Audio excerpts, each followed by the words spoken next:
Tini niko na mada dasha hawezi soma si kuliani ya Yesu. Yesu anaweka watu kulia na kushoto. Sasa nyinyi mtakuwa pande gani? Mbona usijibu swali? Mada ya pili inasema kuja kwa Yesu mara ya pili, ambao wenzetu wanamuita Isa bin Maryam, ni faida kwa Wakristo au Waislamu? Hii mada ilipendekezwa na Kisede, Ustaz Kisede Shabani. Ile ya kwanza ilikuwa kwa upande wa Ndacha. Sasa nitamwomba mwalimu Kisede dakika 20. Tutaenda kwa tatebule ule wa kwanza, upandishe hiyo mada kwa dakika 20, uelezee ulimwengu na Wakristo na ndani na mtandaoni kwamba Wakristo Waislamu mtapataje faida kwa kuja kwa Yesu mara ya pili. Na mwalimu wa pili upande wa Kristo, mwalimu Ndacha, naye atapanda vile vile kuleta faida ya kuja kwa Yesu kwa upande wa Kristo. Nafikiri uko tayari. Basi panda juu tuokoe muda.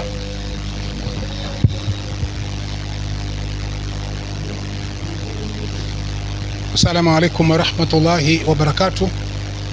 Na ndugu zetu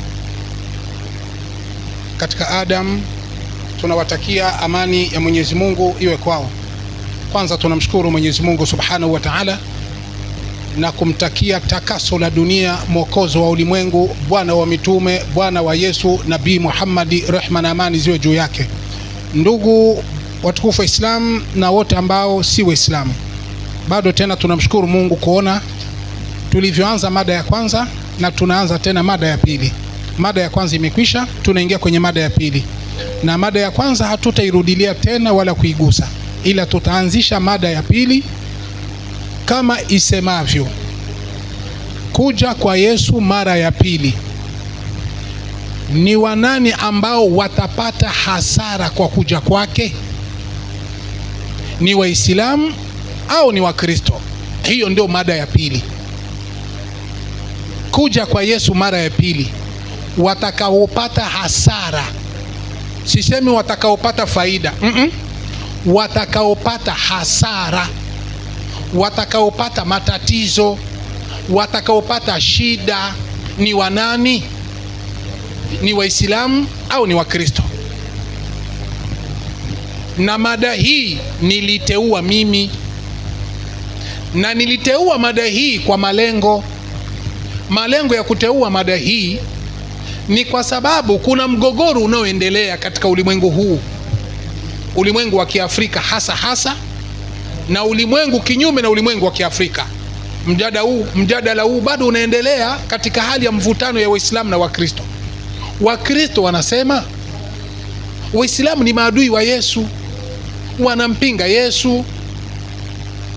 Kwa hiyo Yesu atakuja kuwakomoa Waislamu. Kwa hiyo wanatakiwa wamwamini Yesu, wamkubali Yesu mapema. Waislamu nao wanajitetea, mtume wetu sisi ni Muhammadi. Yesu hawezi kuja kutuangamiza sisi. Sisi tunategemea uongofu wa Kiislamu kupitia mtume Muhammadi. Wanajitetea kwa namna moja ima nyingine. Mimi kama mwalimu nikasema acha nitie mada hii, maadamu Ndacha anaomba tufanye mdahalo naye, tutazungumza kwenye media na itangazwe.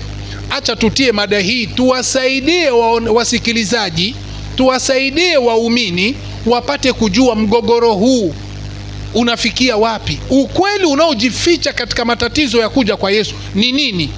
Ndio maana nilitia mada hii, na kwa ukweli mada hii ni mada nyeti ambayo itamfanya Mkristo na Muislamu kujua wapi ipo, kutokana na utume wa Nabii Isa na kutokana na utume wa Nabii Muhammad. Kila mtu atajua imani yake imesimamia kunini. Cha kwanza nitawafahamisha hivi: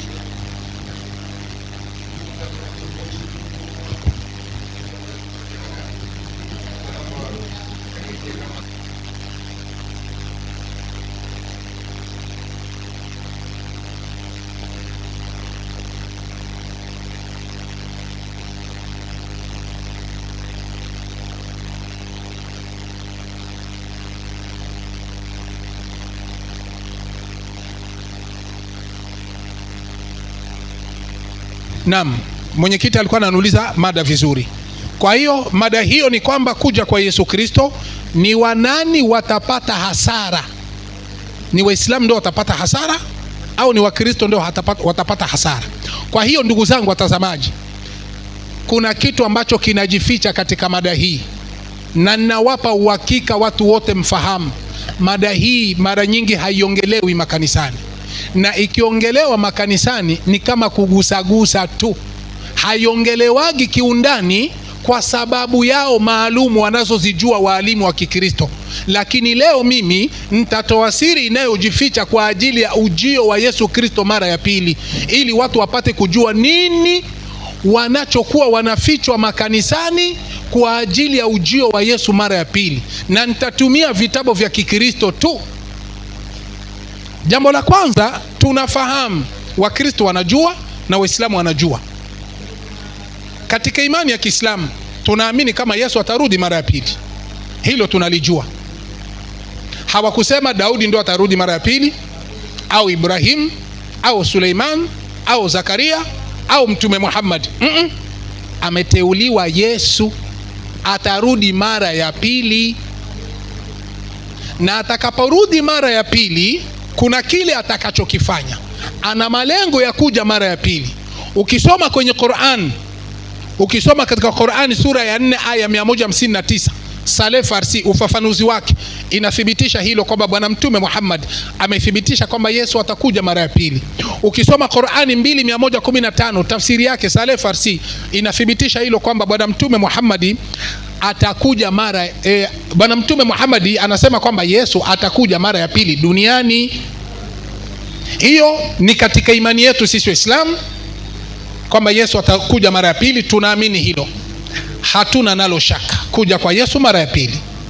Tukiingia kwenye Biblia, Yakobo 5:7 mpaka 8, vile vile Biblia nayo inathibitisha kuja kwa Yesu mara ya pili. Kwa hiyo hatuna mgogoro na mvutano katika mada kama hii, katika hoja kama hii hatuna mvutano. Yesu atarudi mara ya pili, Qur'ani imekubali, Biblia imekubali. Sasa kama Yesu atakuja mara ya pili, katika kipengele cha pili, atakuja kufanya nini? Hapo ndio kazi. Kwanza tungelijua anakuja kufanya nini Yesu, alafu twende katika kifungo cha 3 na cha 4 na cha 5 ili niweze kumalizia. Tusomee Ufunuo wa Yohana 16:16, tafsiri yake, ufafanuzi wake katika Biblia ya uzima tele. 16:16 inasema, 16:16, Harmagedoni ipo kaskazini ya kati ya Palestina. Harmagedoni iko kaskazini ya Palestina, ikimaanisha mlima wa Megido. Twende kazi. Itakuwa ndio kitovu cha vita ya siku ile kuu ya Mwenyezi Mungu. Twende kazi. Vita hii itatokea kuelekea mwisho wa dhiki kuu na kumalizika wakati wa Kristo atakaporudi kuwaharibu waovu. Bas. Kumbe kuja kwa Yesu mara ya pili ni kuja kuwavunja waovu. Sasa hapo ndiko ambako Waislamu wako au Wakristo ndio wako. Kama hao waovu watakuwa ni Waislamu ambao Yesu anakuja kuvunja, sisi hatuna shaka na vitabu. Kama ni Wakristo hatutakuwa na shaka na vitabu, na ndio mada yetu inasema kuja kwa Yesu mara ya pili, anakuja kuwavunja wanani watakaopata hasara, ni Waislamu au ni Wakristo. Ila tumepata Yesu amekuja kufanya vita na watu waovu. Hiyo uzima tele, ukurasa wa 1973 1973 inasema, naam, kushindwa kwa mpinga Kristo, mwisho wa dhiki kuu, Shetani atakusanya mataifa mengi pale Harmagedoni kabisa, chini ya uongozi wa mpinga Kristo kabisa, na kufanya vita dhidi ya Mungu na watu wake kabisa, katika vita ambavyo vitahusisha dunia nzima. Maelezo ya Ufunuo. Twende. Wakati huo ukifika, Kristo atarudi kwa uwezo wa Mungu. Unaona, Kristo Yesu atakuja kwa uwezo wa Mungu. Twende kazi. Na kuingilia kati ili kumwangamiza yule mpinga Kristo. Bas. Kwa hiyo mpinga Kristo kuja kwa Yesu mara ya pili, Yesu anakuja kumwangamiza. Sasa kinachokuja sasa ni hiki.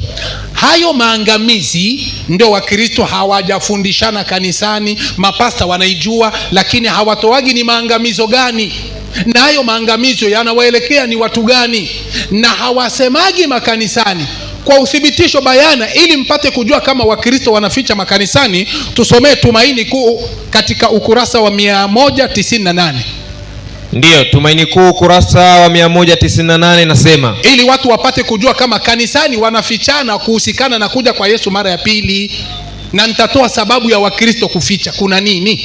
Twende kazi. Ndiyo.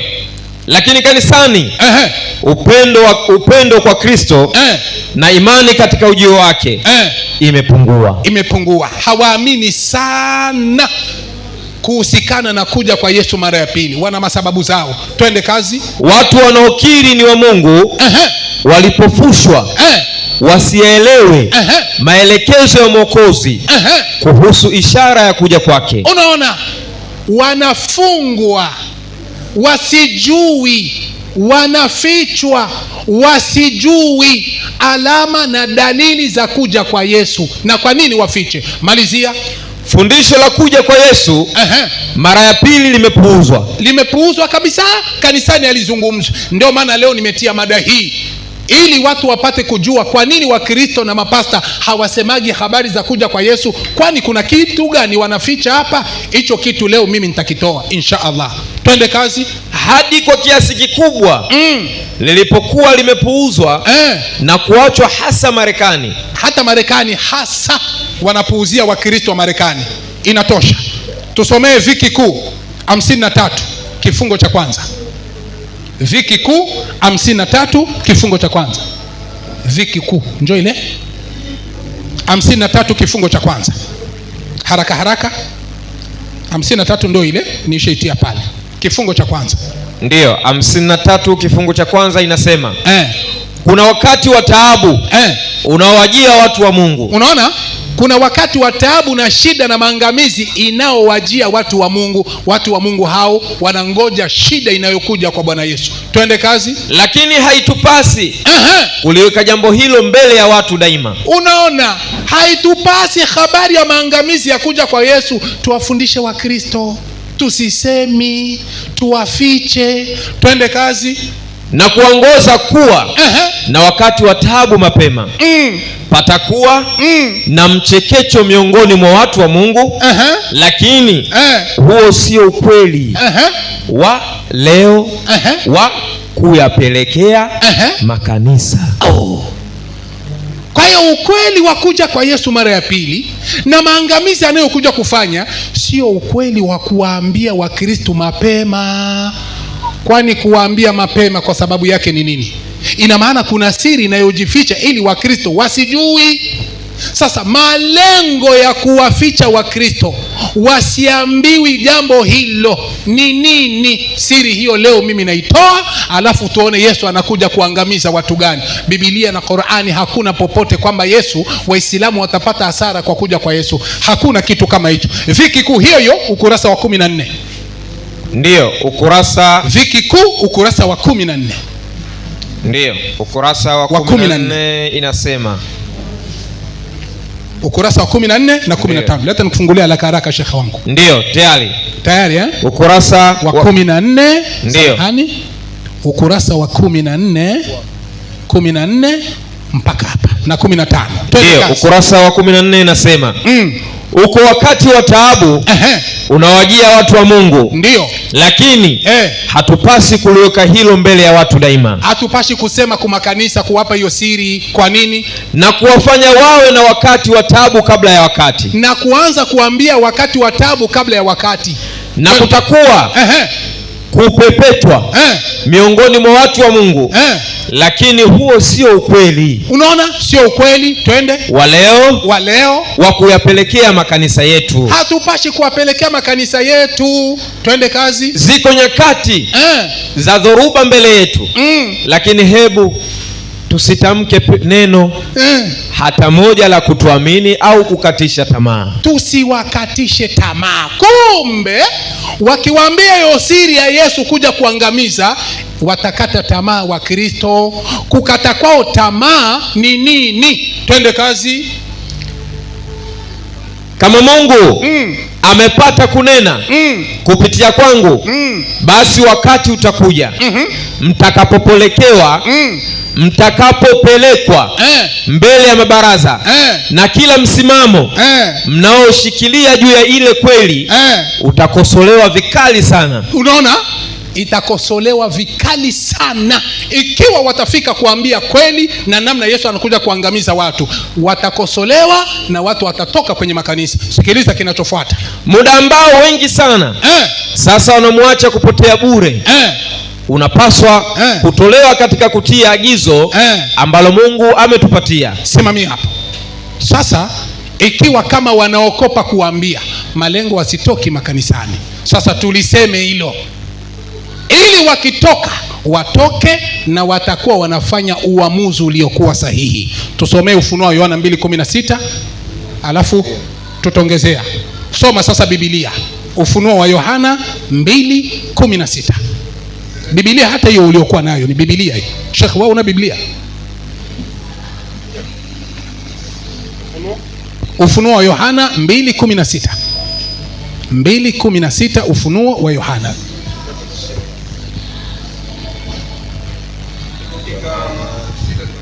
Sita nyingi Sheikh wangu. Sita nyingi sana. Ufunuo wa Yohana 2:16. 2:16 Ufunuo wa Yohana. Ufunuo wa Yohana 2:16 inasema, basi tubu na usipotubu naja kwako upesi. Unaona? Tubu na usipotubu naja kwako upesi. Huu ni Bwana Yesu anasema. Tubu, usipotubu naja kwako upesi. Sikilizeni sababu ya Wakristo kuficha. Yesu anasema tubu, usipotubu naja kwako upesi. Twende kazi. Nami nitafanya vita juu yao. Kumbe inakamilika. Kumbe usipotubu Yesu anakuja kufanya vita na wewe. Twende kazi. Kwa huo upanga wa kinywa changu. Unaona, nitafanya vita na wewe kwa upanga wa kinywa changu.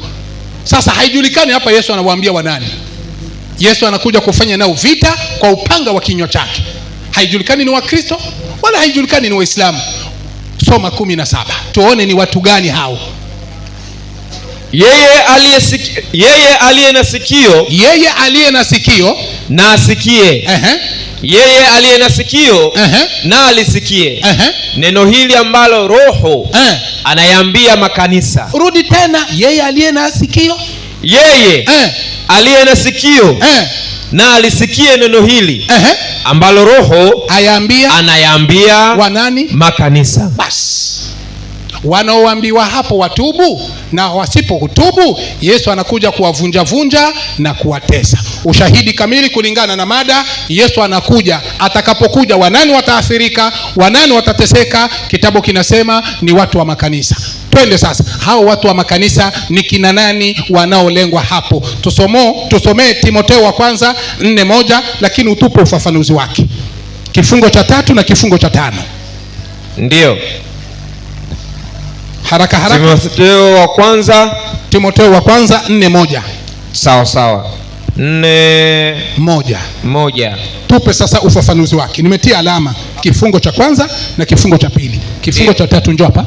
Kifungo cha 3 njoo hiki, na kifungo cha kufuata ndio hiki. Kifungo cha 3 hiki na kifungo cha 5. Soma hii. Umaarufu wa mafundisho yasiyo ya kibiblia. Naam.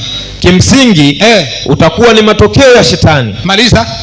Akielekeza majeshi yake ya kipepo katika upinzani. Unaona? Mashetani, sababu kabisa tunataka tujue Yesu kuja kuvunja Wakristo makanisani ni kwa sababu mashetani yatapeleka watu wake wapi? Twende kazi. Majeshi yake ya kipepo katika katika upinzani uliozidi kwa kazi ya Mungu. Twende kazi. Kuja mara ya pili kwa Kristo. Kuja mara ya pili kwa Kristo kutatanguliwa. Sikiliza vitu vitakaotangulia kabla ya kuja kwa Yesu, na ndio maana akija anakuja kuvunja. Twende kazi. Kutatanguliwa na mkazo au nguvu. Unaona, kutatanguliwa na mkazo au nguvu kubwa ya shetani. Kubwa ya kishetani itatangulia, ndio maana Yesu anakuja kupiga. Twende kazi. Imani itatangulia mbovu za kuwasiliana na roho za kuzimu. Kumbe imani ya kuwasiliana na roho za kuzimu zitatangulia, ndio maana Yesu atapiga. Dini ovu zilizojificha, na dini za ovu za uongo zilizojificha zitakuwa zimeisha tangulia, ndio maana Yesu anakuja kupiga. Kupagawa na mapepo, kutokewa na mapepo na udanganyifu wa kipepo katika dunia na wapi? Na ndani ya kanisa. Bas, Allahu Akbar. Ndio maana Yesu anakuja kupiga.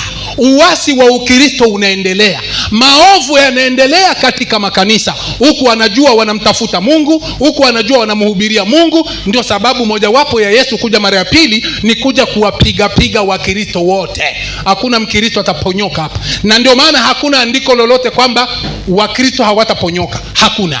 Malizia kifungo cha 5 haraka. Ndio inasema waumini waaminifu wasifikiri kwamba kwa sababu uasi wa imani unazidi sana ndani ya Kristo. Soma vizuri kaka yangu, ndani ya Kristo hakuna uasi. Rudi tena.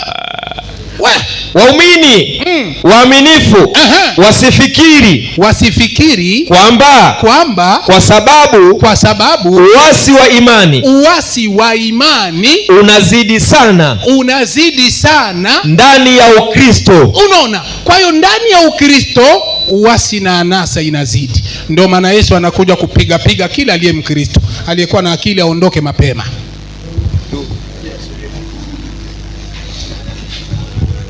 Haya, bila shaka mmesikia mada hiyo kwamba kuja kwa Yesu mara ya pili ni hasara kwa Waislamu au Wakristo. Mwalimu kashashuka, na ingawa ningeomba walimu vitabu ambavyo mnavisoma, nilikuwa natumia message pale, mseme kwamba ni kitabu gani. Mwalimu, nikupandishe dakika 20, weke hoja. Yesu kuja kwake ni hasara kwa Wakristo ama kwa Waislamu? Kwanza nianze na salamu kwa ndugu zangu katika imani. Amani ya Bwana wetu Yesu Kristo iweze kuwa pamoja nanyi. Iwe pia nao. Nilidhani ya kwamba KCD amejipanga na mada hii, na nilikuwa nauliza hivi, huyu mtu ana kitu gani cha kusema katika mada hii? Sasa nilikuwa hata nimechukua karatasi niandike, kwa sababu nilikuwa nadhani ya kwamba leo nitasikia mambo mgeni. Sasa nilipoendelea na kalamu na karatasi, hata ilibidi nikarudishe kwa mfuko na kalamu, kwa sababu nilisikiliza nikaona hakuna kitu. Nilidhania kwamba kuna maandiko yanayosema ya kwamba Wakristo watapata hasara Yesu akirudi. Sasa nimesikia vitabu Tumaini Kuu, sijui Pambano Kuu, ambaye kwanza inaogelea topic yenyewe, inaogelea wakati wa dhiki kuu, si wakati wa kurudi kwa Yesu. Inaogelea wakati wa dhiki kuu. Elewa mada. Ukisoma kitabu unacho na uelewi hata kenye kinaogelea. Mada umeweka wewe mwenyewe, kurudi kwa Yesu mara ya pili. Sasa tena unakuja kusoma vitabu vinavyoogelea wakati wa dhiki kuu, si habari ya kurudi kwa Yesu. Kaa kwa mada, si wewe ulileka mada hiyo. Sasa tunaogelea habari za kurudi kwa Yesu. Kuna hasara kwa watu gani? Nilidhani ya kwamba pengine Wakristo Yesu akirudi kuna aya Yesu atawapeleka jehanamu ama atawaangamiza. Sasa ile kitu ambacho nimesikia ni habari za mpinga Kristo na ufalme wake na watu wake. Sasa huyu mpinga Kristo katika Uislamu anaitwa Masihi Dajjali. Masihi Dajjali, mpinga Kristo, na wale ambao watakao kuwa wamemfuata. Sasa msomaji, naomba nianze na Biblia. Mimi sitaenda kando kando, nitautumia Biblia kabisa, na kama itawezekana nipate aya 2 kwenye Qur'ani nitatumia.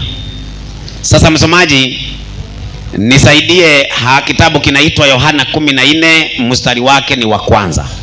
Haya maneno Yesu anawaambia wanafunzi wake. Soma tusikie.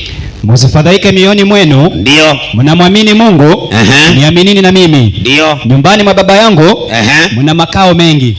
Kama sivyo ningeliwaambia. Kama sivyo ningeliwaambia. Maana naenda kuwaandalia mahali. Yesu anawaambia wafuasi wake, naenda kuwaandalia mahali. Basi mimi nikienda na kuandalia mahali, nitakuja tena niwakaribishe kwangu, ili nilipo mimi nanyi muwepo. Kwa hivyo Yesu anaongelea habari ya kurudi kwake, anakuja kuwakaribisha wafuasi wake mahali yako wakae na yeye. Imesema atawaangamiza?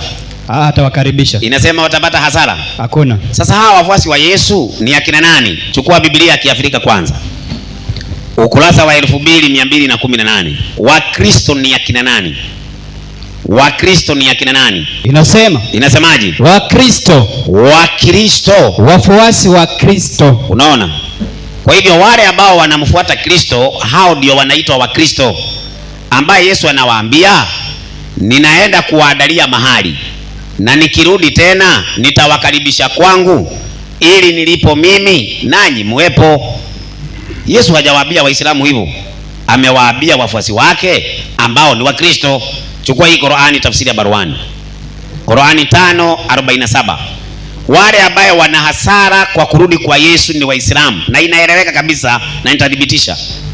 Wakiongozwa na Mtume Muhammad wako kwa hasara kubwa sana.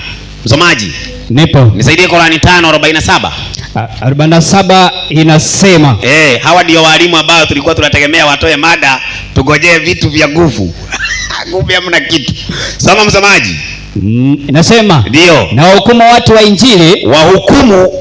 wa Injili, kwa yale aliyoteremsha Mwenyezi Mungu ndani yake. Sasa hapa tunaambiwa na Qur'ani kuna watu wa Injili, sio watu wa Qur'ani. Watu wa nini? Wa Injili. Hayasoma commentary yake. Na sisi tuliwaamurisha wafuasi wa Isa. Tuliwaamurisha wafuasi wa Isa. Yaani watu wa Injili. Hao watu ambao ni wafuasi wa Isa ama wafuasi wa Yesu ni watu wa nini? Wa Injili. Ni watu wa nini? Wa Injili. Wanaitwaje? Wa Kristo. Kumbe wafuasi wa Yesu wanaitwaje? Wa Kristo. Wafuasi wa Yesu wanaitwaje? Wa Kristo. Na anawaambia katika Yohana 14:6, anasema, msifadhaike mioyoni mwenu, mnamwamini Mungu, niaminini na mimi. Nyumbani mwa Baba yangu mna makao mengi. Kama sivyo ningeliwafanyaje? Ningeliwaambia. Sasa tunamuuliza Yesu, sasa wakati utakapokuja ni kitu gani utakachokifanya ili tujue Waislamu na Wakristo nani watapata hasara? Nisaidie kitabu cha Mathayo 25:31. Dunia mjue kuanzia leo Kisidei wakiwa na wenzake ni Sumun, Bukmun, Umyun, Rajihun. Hawana kitu. Mimi nilidhani ya kwamba amechagua mada anaweza, kumbe hawezi, maskini wa Mungu. Soma andiko. Hapo atakapokuja mwana wa Adam. Hata Masawe, ningeomba unikubalie huyu Kisidei, ile elimu ambayo nimeona anaye, nimpee ndugu yangu hapa. Nimpee kabisa, nimpee huyu ndugu. Mwenyekiti unikubalie nimuachie hawa, maana hawawezi hawa wako chekechea. Soma msomaji.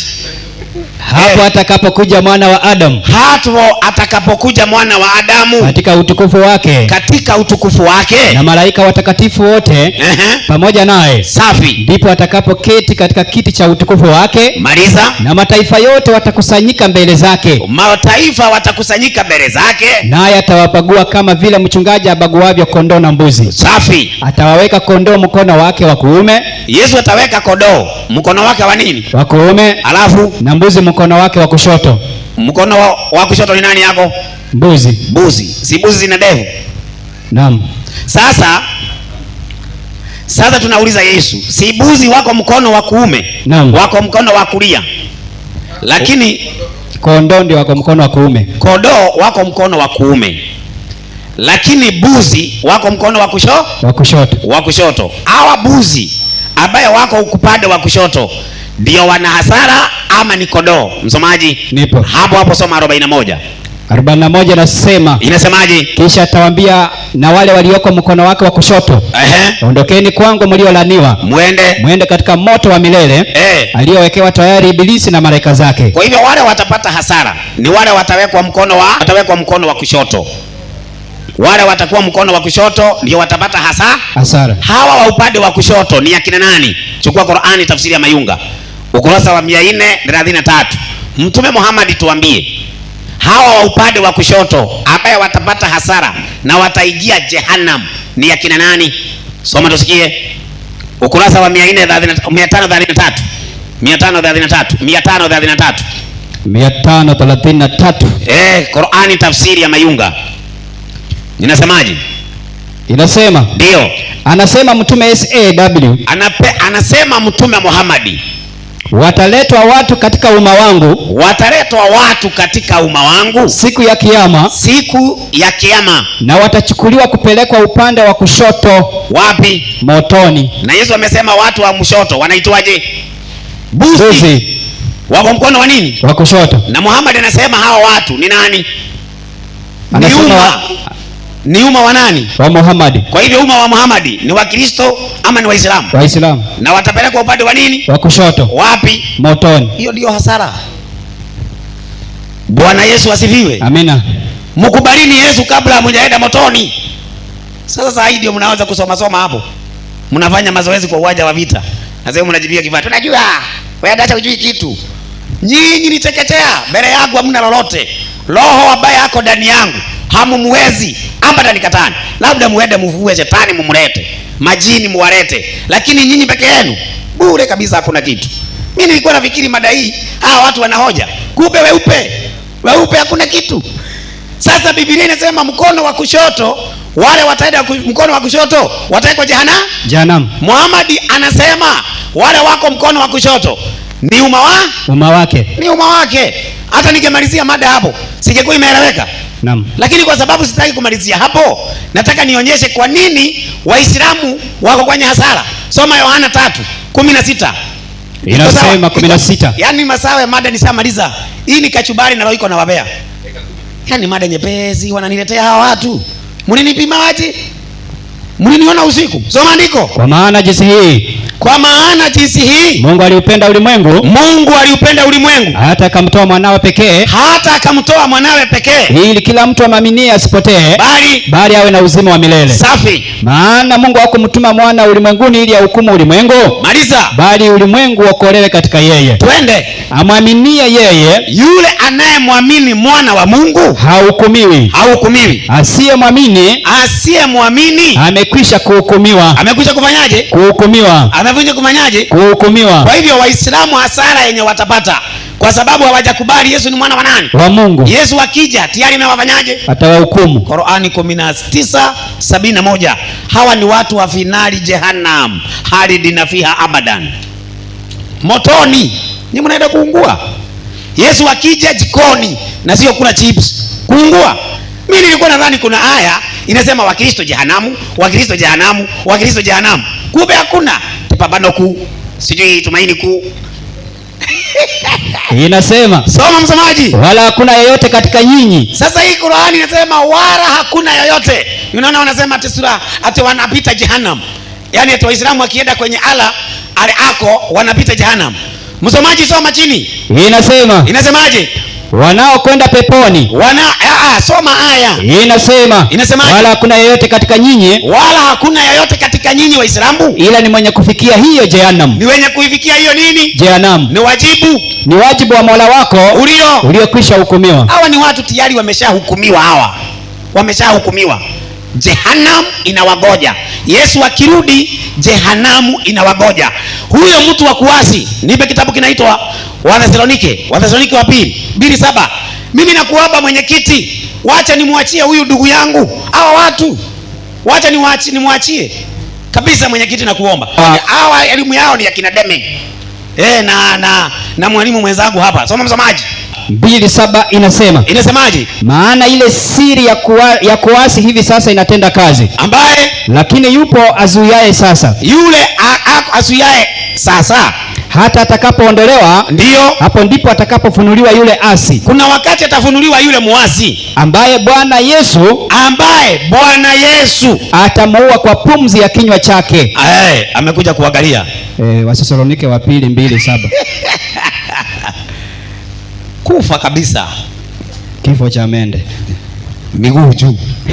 Sasa andiko linasema yule asi ndiye atakayefunuliwa, ambaye Bwana Yesu atamuua kwa pumzi ya kinywa chake. Huyo ambaye Yesu anakuja kuua wa kwanza ni Muhamadi. Kwa nini Muhamadi? Kwa sababu Muhamadi ndiye muasi. Ameasi nini? Waraka wa kwanza wa Yohana 5:4. Nyinyi mumeasi mkiwa na Muhamadi jikoni na wagoja, na huo ndio hasara. Soma msomaji. Waraka wa kwanza wa Yohana 5:4 inasemaje? Kwa maana kila kitu kilichozaliwa na Mungu hufanyaje? Hushinda ulimwengu. Hiyo. Na huku ndiko kushindako ulimwengu. Ndio. Hiyo imani yetu. Safi. Mwenye kushinda ulimwengu ni nani? Twende. Isipokuwa ni yeye aminiye ya kwamba Yesu ni nani? Ni mwana wa Mungu. Kwa hivyo yule ambaye ni muasi ni yule ambaye anapinga imani yetu, ambaye Yesu anakuja kumuua kwa kinywa chake. Nani ameasi na akapiga imani yetu? Nisaidie Qur'ani 6:101. Muhammad na wafuasi wake wameshaasi, Yesu akija anawamaliza. Soma msomaji. Suratul An'am. Naam. Aya 101 nasema. Inasema 101. Inasema ndio. Yeye ndiye muumba wa mbingu na ardhi. Safi. Inamkinikaje awe na mwana hali hana mke? Na imani yetu ni Yesu ni mwana wa nani? Wa Mungu. Na yule asi Yesu atakuja kumuoa. Muasi wa imani yetu. Muhammad amesema Mungu hana nini? Hana mwana. Lakini imani yetu Yesu ni mwana wa nani? Wa Mungu. Kwa hivyo Waislamu na Muhammad ni waasi. Si ndio? Yesu akija anakuja kuwamaliza brother. Maana walimkataa. Hiyo ndio hasara. Yesu akija anawakataa. Sasa tunauliza Yesu kwa sababu utakuja, ni watu gani utakayewafufua na ni watu gani ambaye hautawafufua? Yohana 5:22-23. Soma ndio sikie. Yohana Injili. Soma mpaka na 25. Inasema Yohana 5. Hasara ni kwa Waislamu. Yesu akuwe na hasara aje achome wafuasi wake, atakuwa hajielewi. Yaani ya kwamba Yesu anasema wafuasi wangu ni Wakristo, alafu aje awachome, atakuwa anajielewa? Ati Muhammad akuje wafuasi wake awakatae. Wafuasi wa Muhammad wataenda na yeye padi ya Muhammad. Wafuasi wa Yesu wataenda padi ya Yesu. Wafuasi wa Muhammad wako mkono wa kushoto, wafuasi wa Yesu wako mkono wa kulia. Wa upande wa kushoto motoni. Hasara. Soma msomaji. Inasemaje? 25. Ndio. Amini nawaambieni. Amini nawaambieni. Saa inakuja. Na sasa ipo. Ndio. Wafu watakapo. Nilikwambia Yohana 5:22 mpaka 25. Tena Baba hamhukumu mtu yeyote. Bali amempa mwana hukumu yote. Safi. Ili watu wote wamheshimu mwana. Ndio. Kama vile wanavyomheshimu Baba. Maliza. Asiyeheshimu mwana. Yule asiyemheshimu mwana hamheshimu Baba aliyempeleka. Hamheshimu Baba aliyempeleka. Hawa wanamheshimu mwana. Hawamheshimu. Wala hawakubali mwana. Hawamheshimu hata Baba. Maliza. Amini nawaambieni.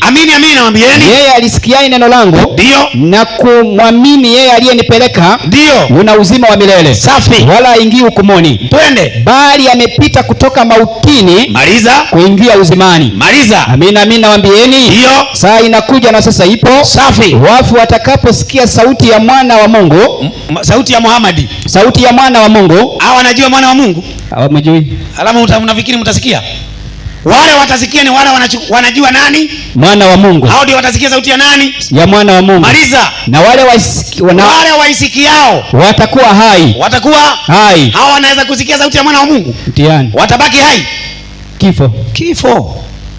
Wale ambao wanajua Yesu ni mwana wa Mungu watakuwa hai. Wathesalonike wa kwanza 4:15. Hasara. Mimi nilikuwa nafikiri una maandiko kama haya, hata kama si kwa Biblia, pengine kwa Qurani.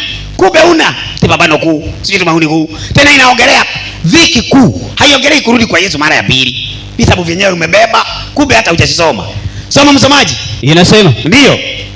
Kwa kuwa twawaambieni haya kwa neno la Bwana, ndio kwamba sisi tulio hai tutakaosalia hata wakati wa kuja kwake Bwana, maliza, hakika hatutawatangulia wao waliokwisha kulala mauti. Kwa nini? Kwa sababu Bwana mwenyewe atashuka kutoka mbinguni pamoja na mwaliko na sauti ya malaika mkuu, safi, na parapanda ya Mungu. Maliza. Nao waliolala katika Kristo, rudia, nao waliolala katika Kristo, rudia, nao waliolala katika Kristo watafufuliwa kwanza. Ube wa Kristo ndio watafufuliwa kwanza, waliolala katika Kristo. Waislamu watafufuka, takuwa kifo, wanakuja kufufuliwa mauti ya pili, kuchomwa moto. Sasa hasara iliyopo kwa Waislamu ni kwamba Waislamu Yesu atakapokuja anawaweka mkono wa kushoto na awambie, ondokeni mliolaaniwa muende katika moto aliyowekewa Ibilisi na malaika zake. Na tunaona leo Waislamu wako pamoja na malaika wa Ibilisi, wako pamoja. Maana ukiwauliza majini walisilimu? Ndio, ni Waislamu, ni Waislamu leo. Sasa kama majini ni Waislamu, unafikiria kwamba nyinyi mtaenda muache majini kwenye wanaenda? Majini wataenda jikoni, Qur'ani 6:128. Nyinyi na Waislamu na majini jikoni. Yesu akija hasara yenu motoni. Soma msomaji. 150. Acha hata wachana, watakusoma wao. Nisaidie kitabu cha Yohana 3:36. 36 inasemaje? Faida kwa Wakristo. Amwaminie mwana yuna uzima wa milele. Asiyemwamini mwana hataona uzima, bali ghadhabu ya Mungu inamkalia. Ghadhabu ya Mungu inafanyaje? Inamkalia. Sasa tunawacha kuwapea kachubari kwa dakika moja. Msomaji, naam, hebu chukua Ukristo katika Afrika, ukurasa wa 495. Inasemaje? Hata kifanyike nini kwa Wakristo katika ulimwengu huu, Wakristo wana matumaini ya furaha, kwamba siku moja Yesu atarudi na kuwakusanya wapendwa wake, na kuwa pamoja nao milele. Kwa hivyo Yesu atakuja kuwachukua wapendwa wake. Wanaitwaje? Wakristo. Si nani? Si Waislamu. Waislamu jikoni na wagoja kesede kuja kwa Yesu saa hii, kabla hujaenda kuchomwa mara ya pili. Ninaona saa hii ndio nafanya mazoezi kwa uwanja wa vita. Fanya alafu nakuja.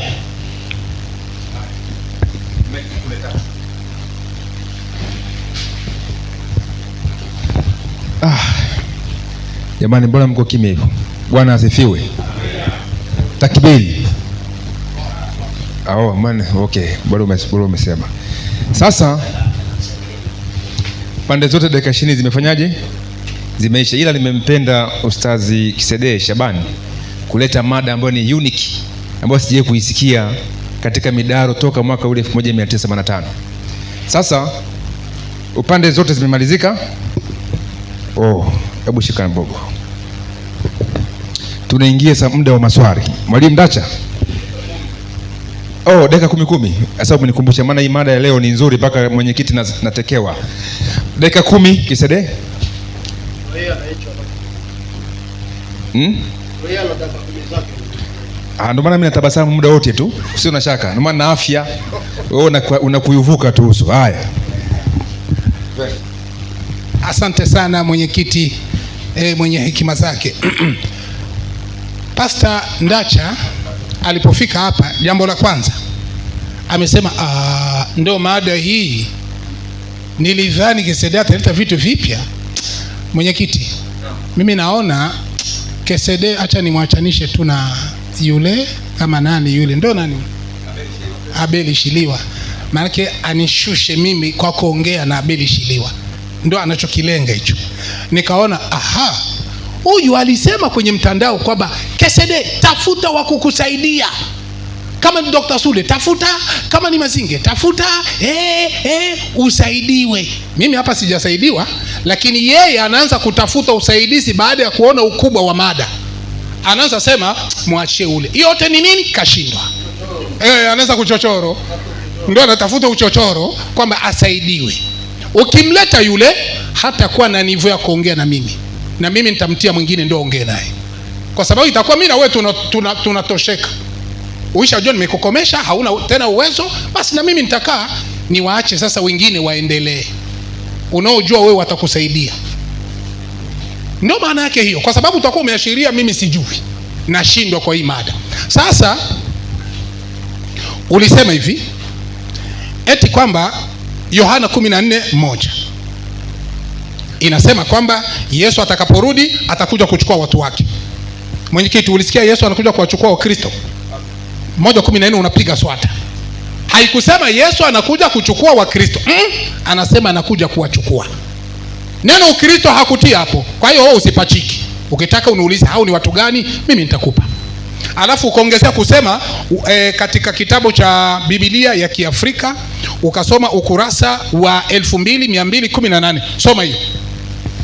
2218 inasema, nimalize hoja zake zote. Hakuna ambako amethibitisha kwamba Yesu hatakuja kuwavunja Wakristo. Hakuna. Ngoja kabla hujaendelea. Anachokuja kufundisha Ndacha, amefundisha kwamba Waislamu wataingia motoni. Ndio mafundisho yake. Katika dakika zake 20 amefundisha Waislamu wataingia motoni, Waislamu watakuwa mkono wa kulia, Waislamu watakuwa hivi. Hiyo sio mada yetu Ndacha. Sio mada yetu. Mada ni kusema hivi, Yesu anakuja atawaangamiza hawa au hawa. Kama ni Waislamu, toa andiko Yesu atawaangamiza Waislamu. Itamke, usidhanie wewe. Lakini tangu umeanza haujatoa, wasikilizaji wote ni shahidi. Ila umeongea kama Waislamu watakwenda motoni, na kila aya unayoitoa sio vile ninavyoongea. Naomba mimi nisijibu, kwa sababu nikijibu huko nitakuwa ninatupa mada. Lakini hakuna hata uthibitisho uliotoa Waislamu watakwenda motoni. Uelewa wako ni mdogo sana. Mada Yesu anakuja kuwavunja Wakristo.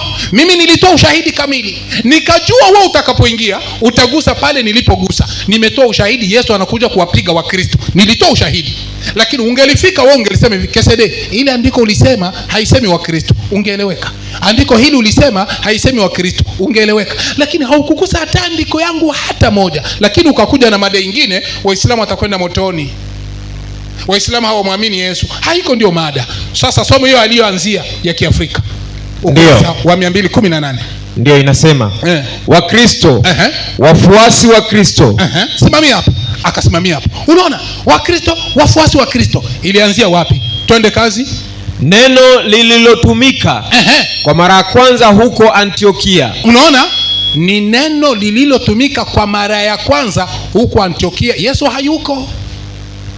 Ukisoma sasa kitabu cha Imprimato 11:25 wametia pale. Ni wapagani ndio wanatoa hiyo jina mara ya kwanza. Sasa unakuja kutulezea Ukristo wa kipagani. Wapagani watakuwa na wanafunzi wa Yesu?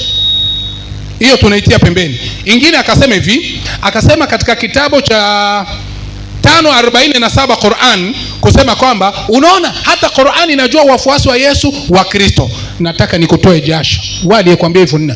Baruani mwenyewe tumuulize, mbona unataja wa Kristo ni wanafunzi wa Yesu? Unayolenga ni nini? Waamini Injili. Sasa sikia 57 Qur'ani. Baruani hiyo hiyo 57:27. Tupe ufafanuzi wake. Baruani alikusudia nini? Anakusudia Injili gani ya Wakristo? Sio kuwa unarupuka kitu ambacho haujui. Mada hii inakushinda, ndio maana unaanza kutafuta msaada. Toa andiko Waislamu Yesu anakuja anawavunja vunja. Andiko iseme, kitabu kiseme.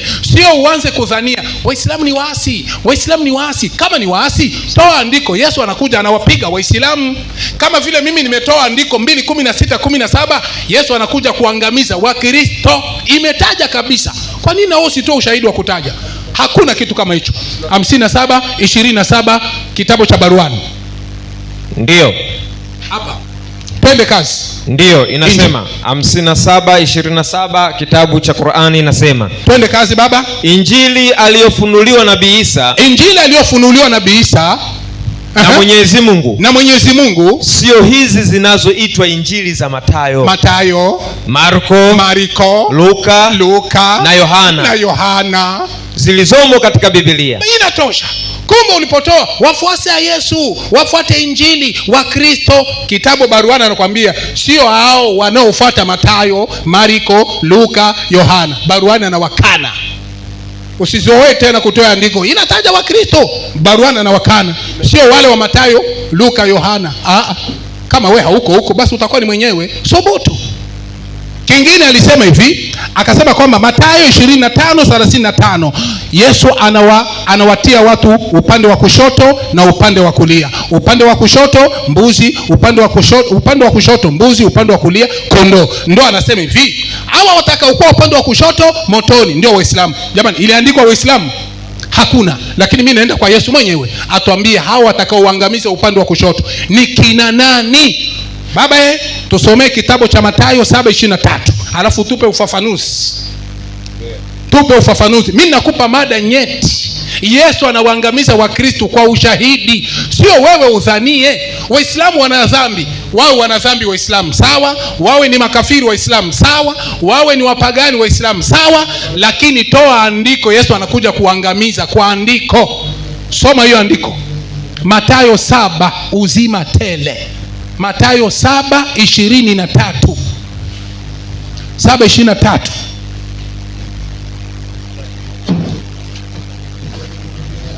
7:23 Mathayo.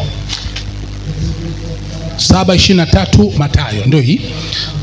Tupe ufafanuzi 23, njoo hapa. Twende kazi baba. 7:23 inasema. Inasemaje? Maneno haya ya Kristo yanaonyesha wazi kabisa kwamba wahubiri wanaweza kuihubiri injili kwa jina la Yesu. Wahubiri wanaweza kuhubiri injili kwa jina la Yesu? Ndio. Wahubiri wanaweza kuihubiri injili kwa jina la Yesu Kristo. Ndio. Wakitoa pepo na kufanya miujiza wakati wao wenyewe hawana imani iokayo, hawana imani iweze kuokoayo. Twende kazi. Ya kweli ya Kristo. Wakristo wanahubiri injili, maandiko, imani ya hiyo injili hawana. Hiyo ni maandiko. Twende kazi. Maandiko yanafundisha kwamba injili ihubiriwayo kwa nguvu, shauku ya wazi ya kutenda haki na kufanya miujiza yaweza kutenda nyakati hizi chini ya ushawishi wa nini? Na nguvu za shetani. Basi ukiwaona Wakristo wanajidai kwamba tunahubiri injili kwa jina la Yesu, tunatoa mapepo, au wanasema wanatumia nini? Mashetani. Sasa hapa tunaingia, kuna kitabu hapa kinaitwa Hofu juu ya mapepo na majini. Kitabu cha Wakristo walichokitunga ni wapadiri, ukurasa wa 124. Sikiliza kinasemaje. Mimi niko natoa ushahidi kamili. Wakristo wanakuja kupigwa na Yesu. Sidhanie mimi. Wewe uko nadhania unafananisha. Waislamu ni waasi. Andiko gani Yesu anakuja kuwaua? Unasema tu ni waasi. Haya ni waasi. Wapi andiko Yesu anakuja kupiga Waislamu? Yesu anasema nimekuja kupiga Wakristo, nimetoa ushahidi. Kitabu hiki ukurasa wa 124 inasema hivi: sisi Wakristo hatuna mafundisho kama hayo ya viumbe fulani kutorokea kwenye viungo nyeti kama ilivyo. Sisi tuna swala la kuwinda mapepo, yani malaika waasi, yani mashetani, yani tofauti na majini yanayofundishwa na Waislamu. Hujui? Kwani tangu lini majini ni mashetani? Kafundisha nani somo hilo? Ewe nyinyi wa Kristo, muache kudanganywa. Basi ngoja tushitakiwe kwa kesi za uzalilishaji akina mama na akina baba, kwa kuwapapasa maungo watoto wanawake. Waalimu wanawapapasa kwenye viungo vyao, kwenye maziwa yao. Siku gani Yesu hata kumgusa mwanamke alimgusa katika kumwombea? Wapi Yesu alitoa mapepo kwa namna hiyo? Mbona kama tunatumia kweli jina la Kristo hata kumgusagusa mtu mwanamke kwa ubaya? Uzuri wa jina la Yesu si kulitamka tu. Ya nini tuwavue wagonjwa wetu wanawake mablauzi, sidiria na sketi, na wanaume mashati tunawavua, tunawafulamisha na tunawatoa masurali wao sisi wa Kristo? Jamani, sisi wa Kristo tumerogwa. Ndio maana basi Yesu amejiandaa kutukataa siku ile ya mwisho, akisema hakutujua kamwe. atatudhalilisha na tutachomwa, tutakataliwa na Yesu. Wa inna ilaihi rajiun. Yesu atawachoma. Ndio mada hiyo. Yesu anakuja kuwavunja Wakristo. Toa andiko, Yesu anakuja kuwapiga Waislamu. Utapata.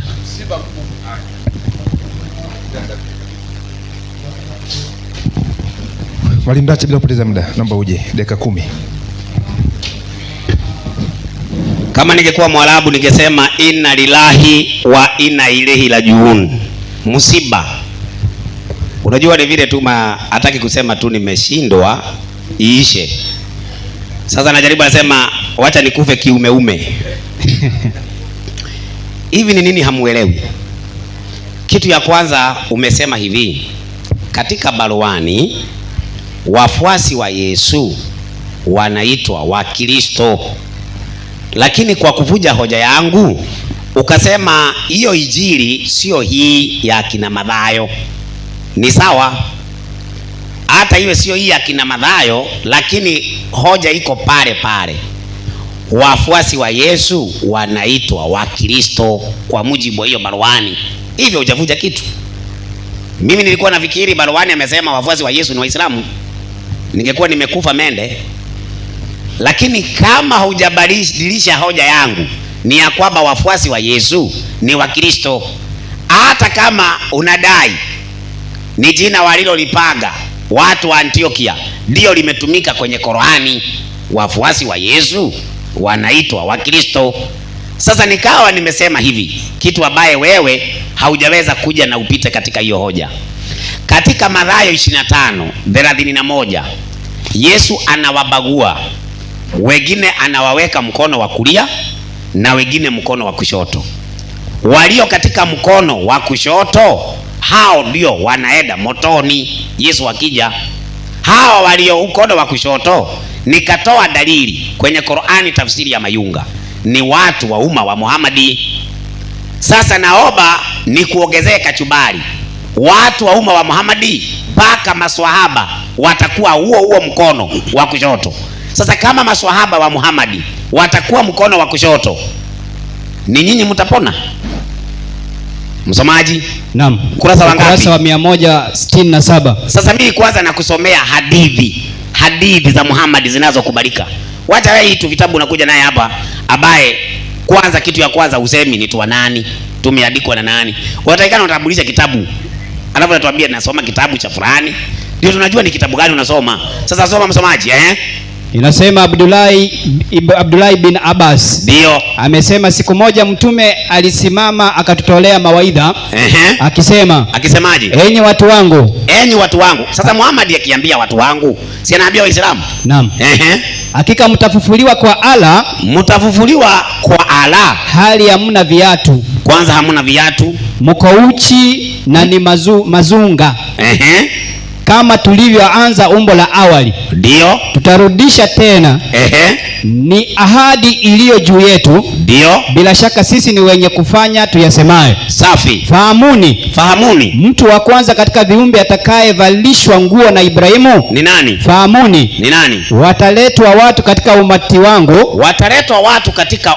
wangu. Na watapelekwa upande wa kushoto. Wapi? Motoni. Twende. Nami nikasema.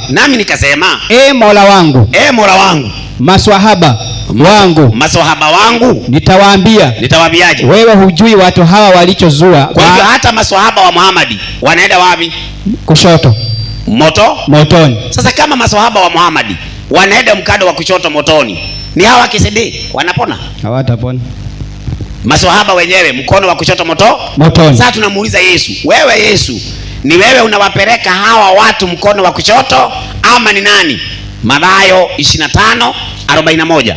Kisha atawaambia na wale walioko mkono wake wa kushoto, ondokeni kwangu mliolaaniwa. Ondokeni kwangu mliolaaniwa, mwende katika moto wa milele aliyowekewa tayari Ibilisi na malaika zake. Kwa hivyo Yesu ndiye ataweka watu mkono wa kushoto. Anawaambia edeni katika moto wa nini? Wa Jehanamu. Sasa yeye anataka watajwe tu Waislamu, wakati tayari Muhammad amesema ni watu wake. Kwani watu wa Muhammad ni digo? Watu wa Muhammad ni baniani? Watu wa Muhammad si ni Waislamu? Naam. Na Muhammad anakubali wako mkono gani? Wa kushoto. Tena motoni. Hiyo ndio hasara bwana Kesele. Sasa uko na andiko moja linalosema ya kwamba Wakristo Yesu atawapeleka motoni? Una andiko kama hilo? Huna. Ati Yesu anapeleka Wakristo motoni. Mimi nimesema, msomaji nisaidia 9:41 Marko. Hawa ni Waislamu ambao hawajasoma, wamekuja wakaingia Uislamu, wakaanza kutembea barabarani, hata wanaenda kuwachariji wa Kristo. Elimu ya Uislamu hawana, elimu ya Qur'ani hawana, ya Biblia ndio usiseme. Soma. Kwa kuwa yoyote atakayewanyosha nyinyi kikombe cha maji, kwa kuwa nyinyi ni watu wa Kristo. Kwa hivyo Yesu anawaita wanafunzi wake watu wa nini? Wa Kristo. Watu wa nini? Wa Kristo. Watu wa Kristo. Sasa yeye akakuja akasema ati Muhammadi ako juu ya Yesu kabisa mara 100. Iwezekanaje? Unafananisha Muhammad na Yesu? Sio ni kama kufananisha usingizi na kulala. Msomaji, naam, nisaidie Timotheo wa 2:4 mstari wa kwanza. Muhammad yako kwa kaburi anangojea Yesu akuje amvuvue, alafu anasema Muhammad yako juu ya Yesu, wakati yeye anangojea avuvuliwe na Yesu, tena anavuvuliwa katika hukumu. Soma msomaji.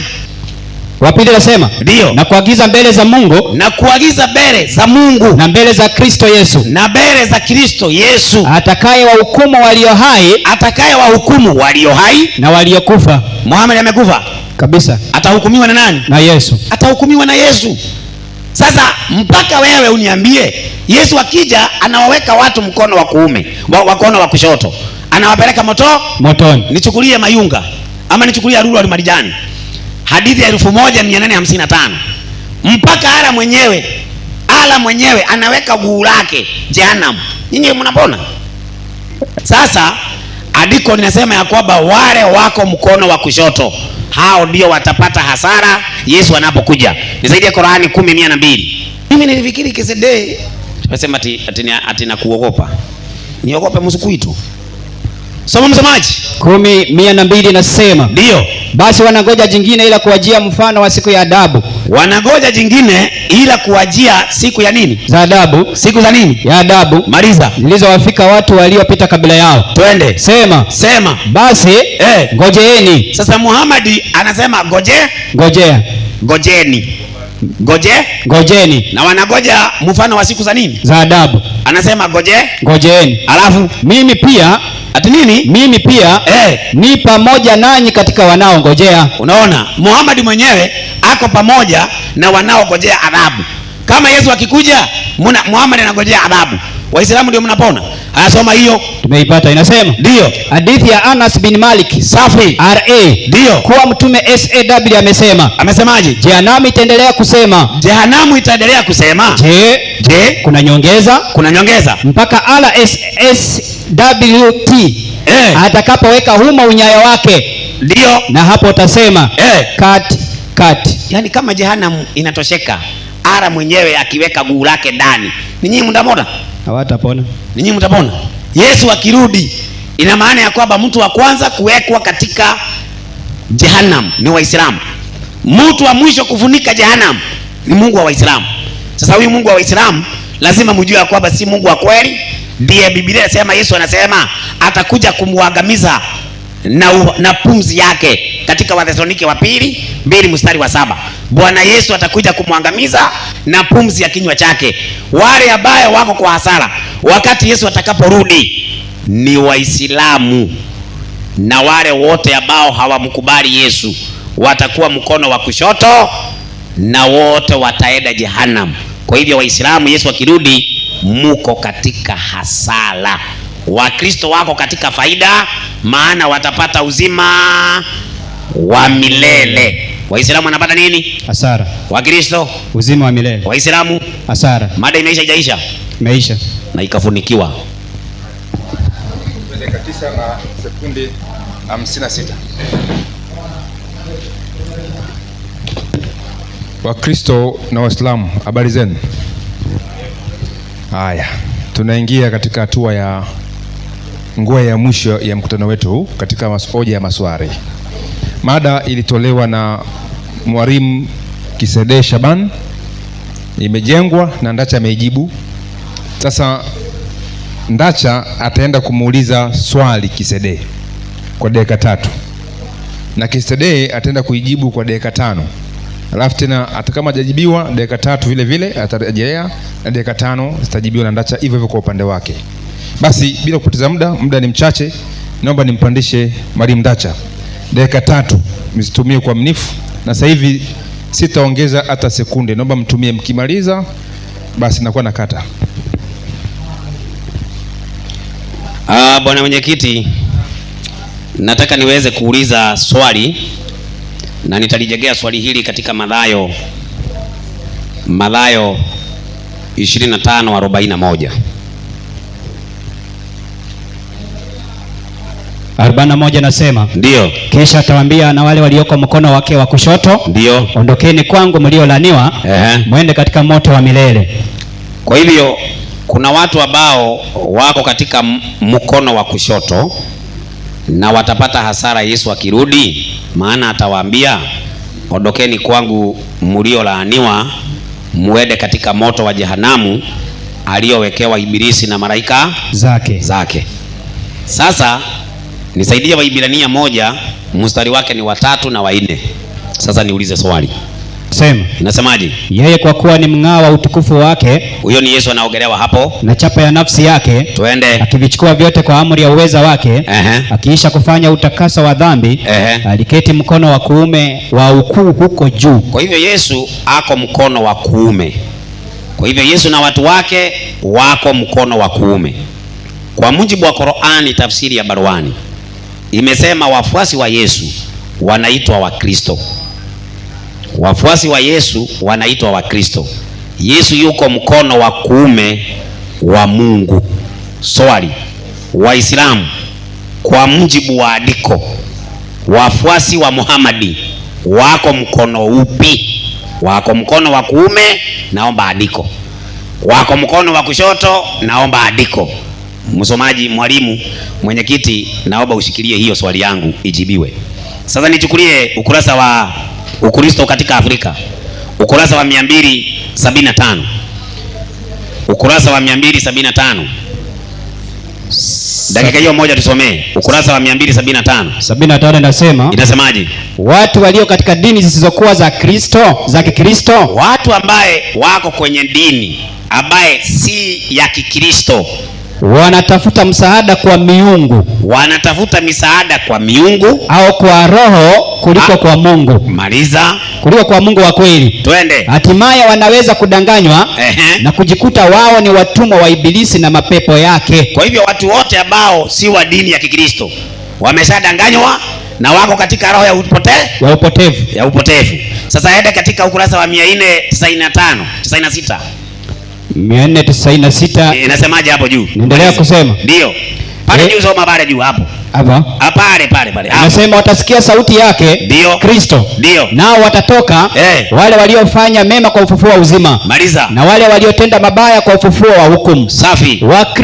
Wakristo ambao walikufa watafufuliwa kutoka katika wafu wakati Kristo atakaporudi. Basi Wakristo watafanyaje? Watafufuliwa. Hapo imesema Islamu.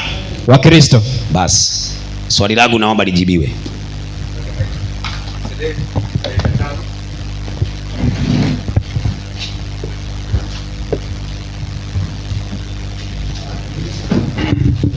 Naam, nashukuru sana mwenyekiti. Kabla sijaweza kuingia kwenye swali lake, nimeliandika hapa na majibu yako tayari. Namshangaa Ndacha ameingia mada mingi. Aisha gusa huku, Mungu atatia mguu motoni, sijui Waislamu wataenda motoni, sijui Waislamu ni wakuliani, sijui huko kote unakwenda unaenda kufanya nini? Ndio sababu nilikwambia umekosa mada. Hii mada ni nyeti na hauna uwezo wa kuijibu, na ndio maana uisha kwenda mbali, uishagusa kila kitu kile hiki ili utafute kueneza mada yako. Ndio sababu nilikwambia usiwe unakurupuka kuongea na walimu wakati mwenyewe huwezi kaongelea mada na uimalize. Mada Yesu anakuja kuwapiga Wakristo au Waislamu. Narudi tena, kila andiko nililolitoa la Yesu anakuja kupiga vita Wakristo inatamka hauigusi, ila huko naongeza na kutetea. Hapana, Wakristo watafufuliwa, ni watu wa Yesu, sijui kadha wa kadha. Lakini kabla sijaenda huko, nataka nijibu swali lako. Mathayo 25:31-41. Yesu anawaweka watu siku hiyo ya kuangamiza. Kuna watakaokuwa kushotoni na watakaokuwa kuliani.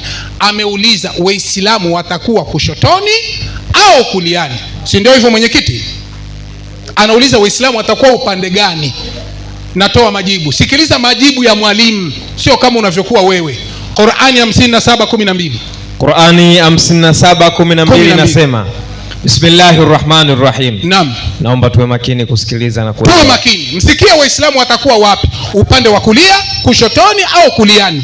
Twende kazi. Siku utakapowaona Waislamu, siku utakapowaona Waislamu, siku utakapowaona Waislamu wanaume na Waislamu wanawake, nuru zao zinakwenda mbele yao, zinakwenda mbele yao. Nuru ya Waislamu iko mbele. Twende kazi. Nuru zao zinakwenda mbele yao, ziko mbele yao, na kuliani kwao, na kuliani kwao.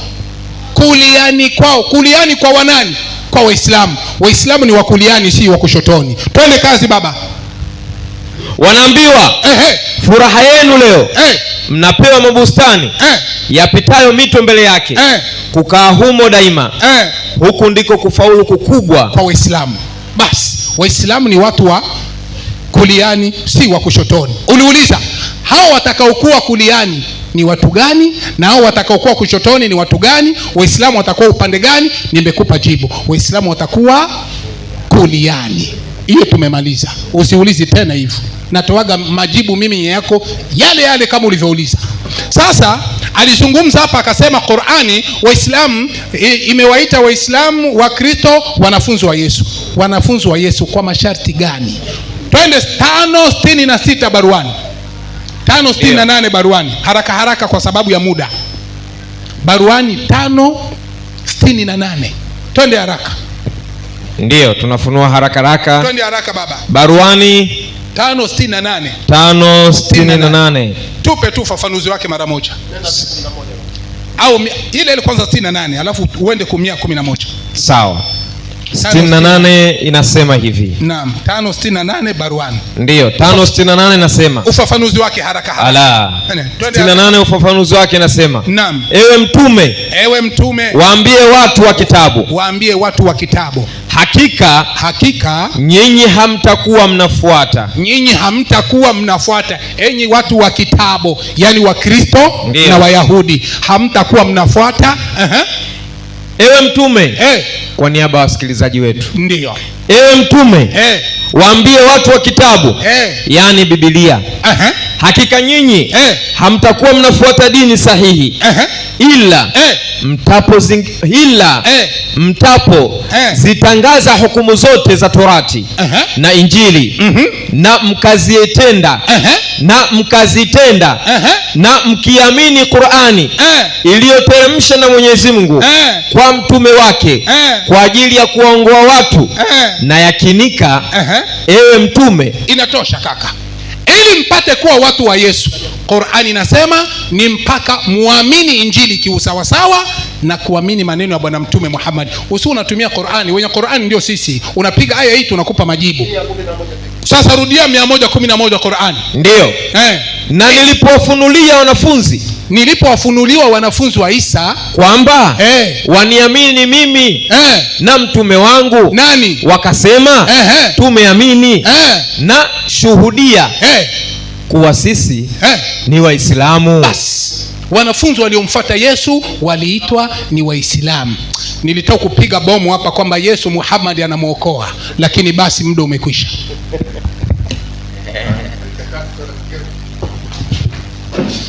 Yaani bwana mwenyekiti, bado ni masikitiko mengine. Tumeongeza mengine ya pili. Nimeuliza mkono wa kuume wa Yesu. Andiko, maana andiko nimelitoa. Yesu anasema atawabagua kama kondoo. Andiko liko hivyo. Sasa andiko lililotolewa hapa limesema watakuwa mkono wa kuume wa Yesu. Simesema itakuwa kuumeni ya Waislamu. Sasa huyu ni mtu wa wapi? Kuumeni ya Waislamu. Sasa andiko lilijegea hoja. Sikilizeni. Hoja yangu nimejegea katika andiko hili. Msomaji. Naam. Nisaidie 25:41 Mathayo. Kwani hukusikia andiko lenye nilitumia? Mimi sijasema mtakuwa kulia, hata nimeweza kuwa kuliani wa Masawe. Sio hiyo tunaongelea. Sasa andiko lilitoa mtakuwa kuliani ya Waislamu. Si kuliani ya Yesu. Yesu anaweka watu kulia na kushoto. Sasa nyinyi mtakuwa pande gani? Ona, usijibu swali. Tini niko na mada dashawesi soma. Kisha atawaambia wale walioko mkono wake wa kushoto, ndio, ondokeni kwangu. Soma vizuri. Inasema kisha atawaambia na wale walioko mkono wake wa kushoto. Mkono wake wa kushoto. Mkono wa nani? Wa Yesu. Mkono wa nani? Wa Yesu. Wale wako mkono wa kulia ni wafuasi wa nani? Wa Yesu. Wale wako mkono wa kushoto si wafuasi wa nani? Si wafuasi wa Yesu. Nikauliza, Waislamu mtakuwa upande gani Yesu akija? Kwani mada inaongelea gani? Si mada inaongelea wakati Yesu anakuja? Naam. Yeye alikuwa alitoa anasema kwa kuliani ya Waislamu. Kuliani ya Waislamu, kwani Waislamu ndio wanakuja? Tunaongelea kurudi kwa Yesu. Mada ulichagua wewe, sio mimi nilikuchagulia. Sasa badala ujibu swali kwa temada atekuliani ya Waislamu. Sasa ni kama mada iko Waislamu wakirudi ni nani watakuwa kwa hasara? Hiyo ndio mada. Mada iko Yesu akirudi watakaokuwa kwa hasara ni akina nani? Ndio nikauliza, Waislamu Yesu akirudi mtakuwa upande gani? Upande wa kulia ama upande wa kushoto? Msomaji nipo, naomba unichukulie Mayunga ukurasa wa 500. Ukurasa wa 500 Qur'ani tafsiri ya Mayunga ukurasa wa 533. Soma. Anasema mtume SAW, maliza. Wataletwa watu katika umma wangu. Muhammad mwenyewe anasema si KCD. Sasa wataletwa watu katika umma wangu siku ya kiyama. Siku ya kiyama. Na watachukuliwa kupelekwa upande wa kushoto. Yesu Muhammad anasema wataenda wapi? Upande wa kushoto. Watu wa Muhammad wako upande gani? Kushoto. Sasa swali ya nyongeza sasa, Waislamu mtakuwa pande gani wakati Yesu atakapokuja? Mtakuwa mkono wa kulia ama mtakuwa upande wa kushoto Yesu akija? Jibu swali wewe.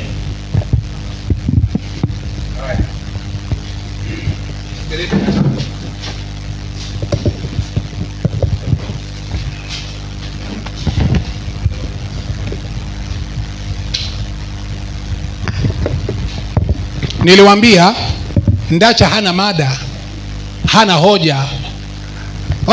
Umegeuza. Mimi sikusema hivyo. Mtakuwa upande gani wakati kumkono wa kulia wa Yesu, si wa Kiislamu. Nimemaliza kila kitu, nikajibu kila kitu. Nimemuonesha hivi, wale watakaokuwa upande wa kulia watakuwa ni wanafunzi wa Yesu. Hilo halikatai, halikatai. Kwanza nimempa 57:12. Qur'ani inasema Waislamu ni wa kuliani, si wa kushotoni. Nimempa huyo. Kwa hiyo watu wa kushotoni si Waislamu, wa kuliani ndio Waislamu. Kisha nikampa 5:111, kwa sababu watu watakaokuwa kuliani si ni wale waliomwamini Yesu, si ni watu wa Yesu. Sasa tumepata wale watu wa Yesu ni wanani? Msomaji, rudia Qur'ani 5:111 haraka haraka. 5:111 Qur'an.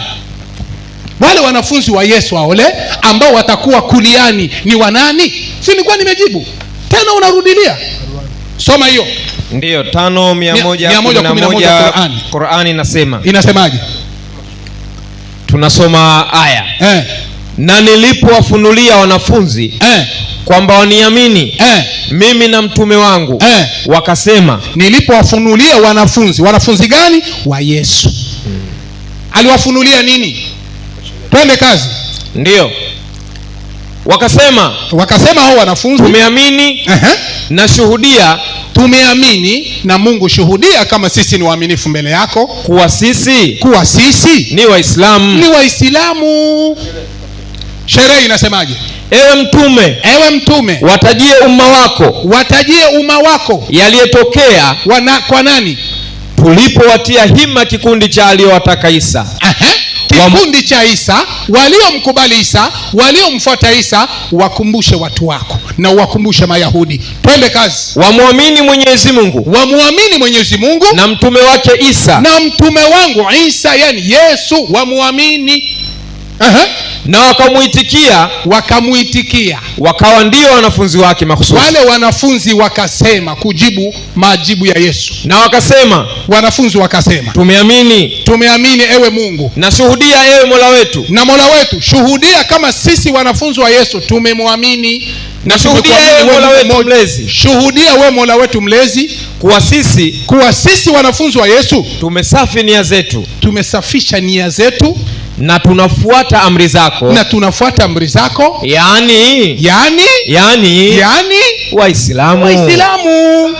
Allahu Akbar. Kwa hiyo wanafunzi wa Yesu walikuwa ni Waislamu. Unapouliza sasa, hawa watu wa Yesu wenyewe watakuwa kumkono wa kulia na hawa watu watakuwa kumkono wa kushoto, Waislamu watakuwa upande gani? Nimekuonesha Waislamu ni wa sehemu ya upande wa kulia, na tunapata wanafunzi wa Yesu walikuwa ni Waislamu, na hawa wanafunzi wa Yesu ambao ni Waislamu watakuwa kumkono wa kulia wa Yesu. Subutu tena uje uingize. Kwa hiyo unataka kujifanya haukusikia, umesikia, unataka kuvuruga tu. Ametoa katika kitabu cha Mayunga, anasema kwamba siku hiyo watu wa umati wako wengine watapata maangamizi. Akatoa katika Mayunga Riyadh ya Swalihina 167. Sasa majibu yake, hawa ambao wataingia motoni watakuwa ni gani? Hawa umati Muhammadi ni watu gani? Tusomee majibu yake katika hadithi ya Lu'lu' wal Marjan, hadithi ya 1213. Tusikilize kwa makini. Hadithi ya Asma binti Abu Bakar radhiallahu anha amesema Mtume Muhammad sallallahu alaihi wasallam. Hiyo ni hadithi ya 1479, Lu'lu' wal Marjan. Ndio, soma hiyo hadithi ya Asma binti Abu Bakar radhiallahu anha. Twende kazi. Amesema Mtume Muhammad sallallahu alaihi wasallam, amesema hakika mimi nitakuwa nimesimama katika haudhi ili nimuone atakayekuja kwangu. Mtume atasimama kwenye pepo yake. Pepo, Mungu anampa Mtume Muhammad pepo yake. Twende kazi. Ili nimuone atakayekuja kwangu. Naam, miongoni mwenu, nimuone atakayekuja kwangu miongoni mwenu, na baadhi ya watu watachukuliwa karibu yangu. Kuna baadhi ya watu watachukuliwa karibu yangu. Nitasema mimi Muhammad, hiyo pepo yenyewe nitapewa, mamlaka nitakayopewa peponi, nitasema Mola wangu, ewe Mola wangu, hao ni miongoni mwangu, hawa ni miongoni mwangu, na ni miongoni mwa umma wangu, na ni miongoni mwa umati wangu, yani hawa ni Waislamu wangu. Twende kazi. Patasemwa hivi, unakijua walichokifanya baada yako we Muhammad? Au unawaona ni Waislamu lakini unakijua walichokifanya? Malizia haraka haraka. Wallahi waliendelea kurudi nyuma yao, waliacha Uislamu. Kwa hiyo hao wenye kuingia motoni ni watu walioacha Uislamu wakawa Wakristo, yani makafiri. Sasa huko nataka kutupa andiko ya Wakristo kuingia motoni?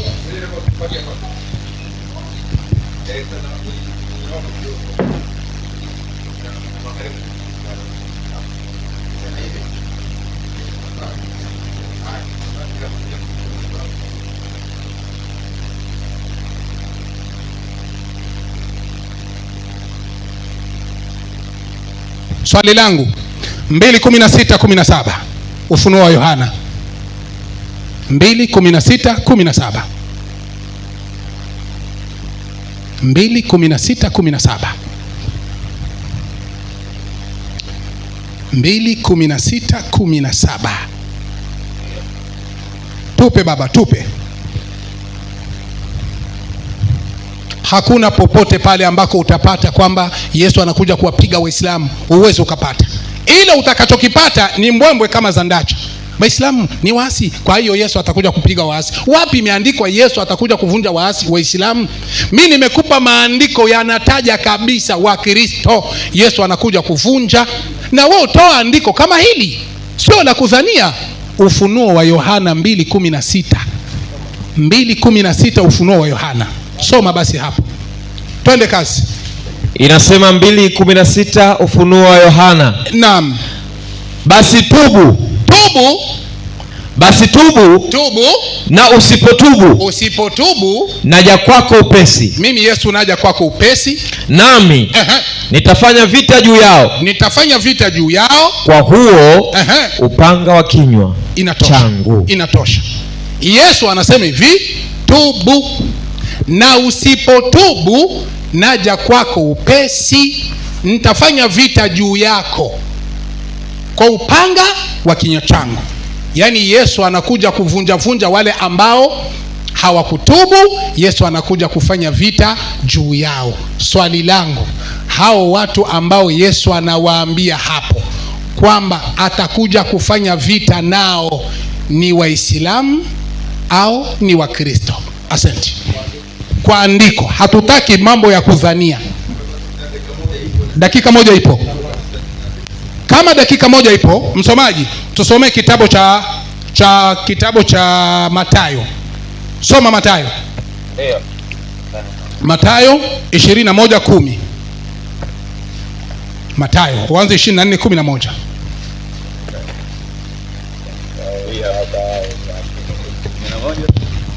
Mathayo 24:11. 24. Anza basi Luka 13:25. Mathayo. Fanya Luka 13:25 mara moja. Kwa hiyo dakika yangu moja, ili nisiendi mbali na dakika zangu. 13:25 Luka.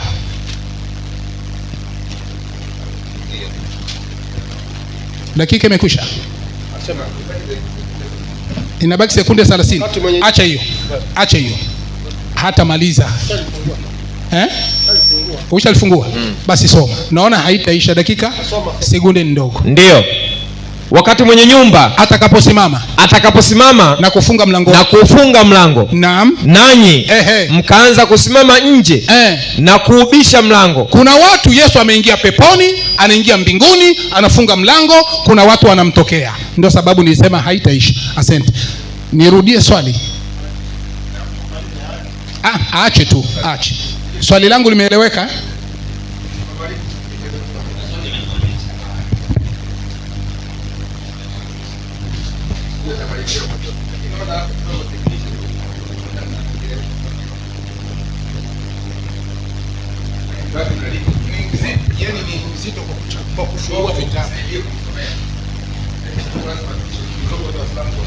Hata Boko mwenyewe unafikiri anajua kufungua? Unafikiri kama angejua kufungua singekuwa ameshasaidia? Sijazi tayari lishazama.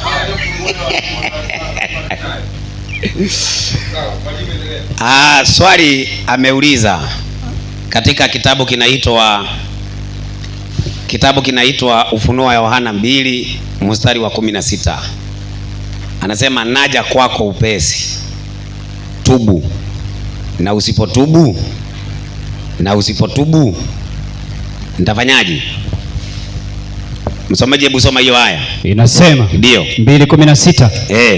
Basi tubu, ndio, na usipotubu naja kwako upesi, nami nitafanya vita juu yao kwa huo upanga wa kinywa changu. Juu yao ama juu yako? Juu yao. Lakini sehemu ambayo imesoma andiko imesema tubu. Tubu ni wengi ama ni mmoja? Ni mmoja. Upanga unafanywa juu yao. Mwenye nabii wa tubu ni mmoja. Upanga unakuja juu yao. Kwa hivyo upanga hauji kwa huyu, unakuja juu yao, kwa sababu huyu ambaye anabii wa tubu ametubu. Wale ambaye hawajatubu ni wengine ambao upanga utakuja juu yao. Na Yesu ameshasema wako mkono gani? Wa kushoto. Sasa sijui unauliza swali gani wewe? Swali wa upanga huko juu yao, hao wako mkono wa kushoto. Sababu hoja yake ile iko najua ni kwa sababu ya mstari wa 17. Sikiliza roho jambo hili ambaye roho aambia makanisa. Hiyo ndio ile kitu ambaye ako naye hapo. Sasa Yesu ana kanisa lake Yesu anasemaje? Msomaji, nipo. 16:18 kitabu cha Mathayo. Inasema ndio 16:18. Inasema ndio, nami nakwambia wewe ndiwe Petero, maliza, na juu ya mwamba huu nitalijenga kanisa langu, wala milango ya kuzimu haitafanyaje? Haitalishinda. Basi kanisa la Mungu ama kanisa la Yesu, milango ya kuzimu haitalishinda. Kwa hivyo wewe, ile kitu unatakikana kisende ufanye ni uingie ndani ya kanisa la Yesu usalimike. Hivyo tu, kwa sababu kanisa la Yesu halitaagamia. Wale wako nje ya kanisa la Yesu, hao ndio upanga utakuwa juu yao. Hebu nichukulie hiyo kitabu cha Ukristo katika Afrika. Ukurasa gani hapo? 200 na ngapi? Na 36. 236 inasema. Sasa soma. Kwa hiyo Wakristo wote ni matofali ya majengo, ndio, au mawe yaliyo hai. Yaani Wakristo wa kweli ni wale ambao ni mawe iliyo hai, ambayo ndiyo hekalu la Mungu la sasa. Ambaye ndiyo hekalu la Mungu la sasa. Kwa hiyo kanisa ni maskani ya Mungu katika roho. Kanisa ni maskani ya Mungu katika nini? Katika roho. Katika roho. Kwa hivyo Yesu anapokuja, anakuja kulichukua kanisa lake. Kanisa la Yesu hakuji kuangamiza, lakini wale wako nje ya kanisa la Yesu, upanga utakuwa juu yao. Sasa turudi katika sehemu ya mkono wa kushoto. Hii aliyoisoma hii, Riyadhus Salihin. Ilikuwa ni ukurasa wangapi hiyo? Sasa nisomee sasa vizuri tusikie. Yeye anasema ya kwamba KCD anasema ya kwamba hao wako mkono wa kushoto kweli ni Waislamu ambaye waliacha Uislamu. Lakini hapa inasema maswahaba wa mtume. Sasa tunaomba utuambie, maswahaba wa mtume waliacha Uislamu? Uje tueleze. Alafu kitu kingine ambaye mada imeisha Masawe, na tunahitajika kuwabatiza Waislamu leo wote, kwa sababu Waislamu wa leo ni wafuasi wa Yesu kulingana na KCD. KCD amesema wale wako mkono wa kushoto, wale wako mkono wa kulia ni wafuasi wa Yesu. Alafu akasema Waislamu ni wafuasi wa nani? Wa Yesu. Muhammad amekosa wafuasi leo. Wote wafuasi wa Yesu hawa. Mada zimeisha, tumemaliza mada. Hata KCD leo anasema ni mfuasi wa Yesu. Sasa mahali amekosea ni kusema Wakristo wanafunzi wa Yesu walikuwa Waislamu. Hiyo ndio makosa amefanya. Hebu nisaidie Qurani 5:47. Qurani 5:47 hii ya Barwani tulikuwa tumeisoma. Wacha nirudie tu kwa kuikariri. Imesema wafuasi wa Yesu ni Wakristo, watu wa Injili. Au ndio wafuasi wa Yesu, sio Waislamu. Wafuasi wa Yesu ni Wakristo, watu wa Injili. Sasa nisaidie Qurani 12:19. Ama nichukulie Biblia ya Kiafrika ukurasa wa 2216. Huwezi kusema ati wanafunzi wa Yesu walikuwa Waislamu wakati Muhammad ndiye mwanzilishi wa Uislamu. Kwani Muhammad walionana na wanafunzi wa Yesu wapi? Ndacha mimi namshangaa. Yaani huyu jamaa hoja huna Ndacha. Nilikwambia hakuna swali mimi nitauliza uweze kulijibu. Kila swali ukiniuliza mimi nalijibu kabisa kiufasaha. Lakini sidhani kwamba mimi nitauliza swali upate kujibu. Mwenyekiti, swali langu niliuliza hivi katika 2:16. Hao ni kina nani? 2:16 Ufunuo. Soma hiyo. Nataka nimuoneshe kama huyu ni mwongo na hajui kitu na hajajibu na hatajibu kwa sababu uwezo huo hana. Na akithubutu kuijibu kiufasaha atakuwa anadhihirisha kabisa kwamba Wakristo Yesu anakuja kuwapiga. Mpaka sasa tumeanza na mpaka kwa muda huu hajatoa andiko Yesu anasema nakuja kuwapiga Wakristo, nakuja kuwapiga Waislamu, hajatoa. Lakini kwa kusema Waislamu ni waovu, Waislamu sijui nini, huko mimi siendi. Mimi niko wapi Yesu anawapiga Wakristo kama ninavyotoa mimi 2:16 Ufunuo wa Yohana. Ushapatoka tena. Allahu Akbar. Mwenyekiti, funga kwanza. Funga kwanza nionyeshe kwenye watasoma.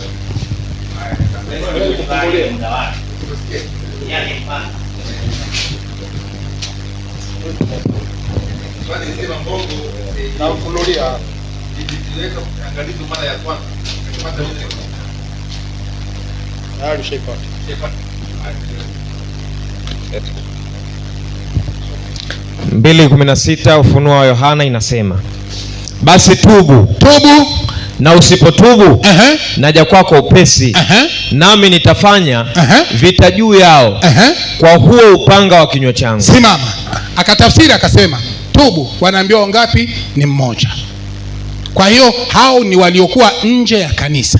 Maneno hayo ni watu waliokuwa nje ya kanisa, hakuna ushahidi. Ndio sababu nilisema Ndacha ukimsikia anavyoongea kama kitabu haukijui, utajua anachokiongea ni kweli, ni hoja ya hakika. Kumbe uongo. Wapi walisema ni watu waliokuwa nje ya kanisa? Sasa mimi nakuthibitishia ni makanisa. Soma Luka 17. Luka 17, Rukia 17. Ulikuwa umefunga, usi unafunga shehe. Pale Ufunuo wa Yohana 2:16. Usiku unafunga shehe, uende naweza nikarudilia pale. Ulisoma 2:16, Rukia 17. Sawa. 17 inasema, uishasema kwamba tubu, usipotubu mimi Yesu nakuja kufanya vita na wewe. Anasema hawaambiwi wengi, anaambiwa ni mmoja aliyekuwa nje ya kanisa. Maneno ambayo hayapo kwenye andiko kaongeza yeye ili kustiri mambo yake ya uongo. Sasa sikiliza, Twende. Yeye aliye na sikio, yeye aliye na sikio na alisikie neno hili ambalo Roho ayaambia makanisa. Basi wanaambiwa ni makanisa. Kama alisema tubu, ilikusudia makanisa zote. Yesu amekuja kufanya vita nao. Ndio andiko hizi tulitaka utoe kwa upande wa Uislamu. Yesu anakuja kufanya vita na Waislamu. Hapa inataja Wakristo, yani makanisa.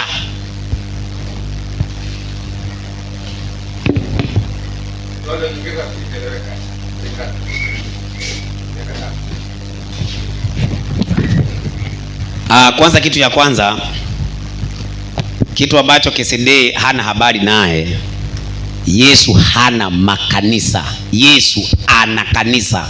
Wewe wapi? Hebu soma Mathayo 16:18. Yesu anasema nina makanisa ama ana kanisa?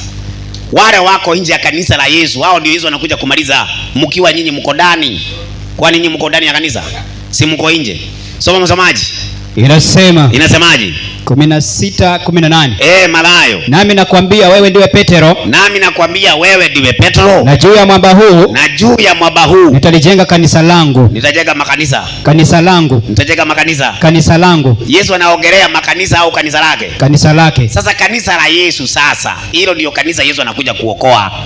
Wale wako nje ya hiyo kanisa, hao ndio Yesu anakuja kupiga kwa upanga wake. Ndio sasa katika andiko uliolitoa 2:16 Ufunuo, soma usikie. 2:16. Inasemaje? Inasema ndio, basi tubu, na usipotubu naja kwako upesi. Maliza. Nami nitafanya vita juu yao. Nitafanya vita juu yao ama nitafanya vita juu yako? Juu yao. Sasa wewe ungetuambia hao sasa ni akina nani? Kwa sababu kanisa la Yesu yeye analo, analipea uzima wa milele, lakini anafanya vita juu yao. Unaona hii? Sasa juu yao, unaona, juu yao, si juu ya kanisa lake Yesu. Yesu anapigaje kanisa lake na ni lake? Sasa Yesu anasema, anawaambia na kanisa lake si mbao au mabati, ni wale ambao wamwaminie. Unajua akili yenu inafikiri kanisa ni mabati na mawe. Ni Wakristo ambao ni wa kweli. Wakristo ambao ni wa kweli, hao ndio Yesu anakuja kuwapa uzima wa milele, na ndio watakuwa mkono wa kulia. Mkono wa kushoto ni wale wako nje ya kanisa la Yesu, ambao nyinyi wenyewe mtakuwa ndani. Sasa unataka ate Yesu ataje Waislamu, ataje Baniani, ataje Krishna, ataje sijui nani? Yesu amewataja wote kihuru siru, mkiwa wote pamoja, Waislamu, Baniani, Krishna, nyote jikoni na wagoja, kwa sababu muko nje ya kanisa la Yesu. Msomaji? Nipo. Nawe naomba sasa rudi katika kitabu cha Mayunga 533. Soma tusikie. Inasemaje? Anasema mtume SAW. Safi. Wataletwa watu katika umma wangu. Maliza. Siku ya kiyama. Twende. Na watachukuliwa kupelekwa upande wa kushoto. Wapi? Motoni. Kwa hivyo watu wa upande wa kushoto ni Waislamu ambao ni umma wa nani? Wa Muhammad. Wanaenda mkono wa kushoto motoni. Kwa nini? Chukua asili ya majini, ukurasa wa 20. Ukurasa wa majini. Uweze kuniambia leo shetani yakuwe Muislamu, alafu nyinyi mnafikiri Yesu akija anakuja kuchaka na nyinyi, na shetani mwenyewe Muislamu. Soma tusikie ukurasa wa 20. Asili ya majini. Ndio. Ukurasa wake wa 20. Inasemaje? Inasema, twende. Ni bahati mbaya kwamba Adamu na Hawa Maliza. hawakufanikiwa kufanya jitihada za kumwezesha shetani na wanawe kuomba msamaha kwa Mwenyezi Mungu. Ni nani? Na kuwa Waislamu. Ni nani? Ni Mtume Muhammad tu. Ni Mtume Muhammad tu. Safi. Ndiye aliyemsilimisha shetani akawa Muislamu. Kwa hivyo hata devil Lucifer ni nani? Muislamu. Alafu nafikiri Yesu anakuja kucheka na nyinyi. Sasa nisaidie Qur'ani 6:41. Kwa nini Waislamu Yesu akija acheki na nyinyi? Nyinyi mnatakikana kutoka katika Uislamu mje kwa Yesu, lakini kulingana na mdomo wa KCD. Na wewe simulizi, uende ukate hapo. Unaona hapo KCD amesema wao ni wa Yesu. Uende ukate unitumie hiyo kipengele. Nitajua vile nitakitumia. Soma vizuri. 6:44.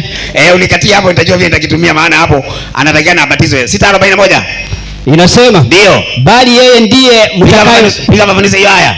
Inasema mafafanuzi yake. Ndio. Haya yanaonyesha kuwa makafiri wa zama hizo walikuwa afadhali katika itikadi juu ya uweza wa Mwenyezi Mungu kuliko hawa Waislamu wa zama hizi.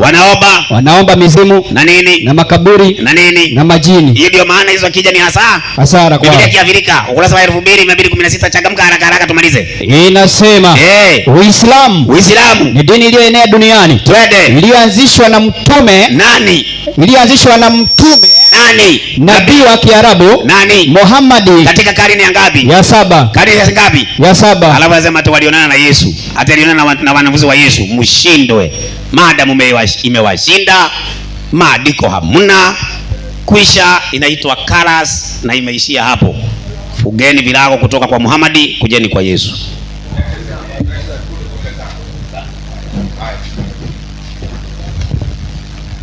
Habari za jioni. Mbona mmenyamaza kimya? Sasa tumeshamaliza nguo ya kwanza, nguo ya pili na nguo ya tatu ya maswali na majibu. Na muda sasa hivi, hebu niangalie muda saa ngapi hapo? Saa 11:30. Sasa kuendelea itokana na walimu kama mtakuwa tayari kuendelea ama tufunge mdahalo leo, maana tumeshamaliza sehemu zote. Tufunge. Okay.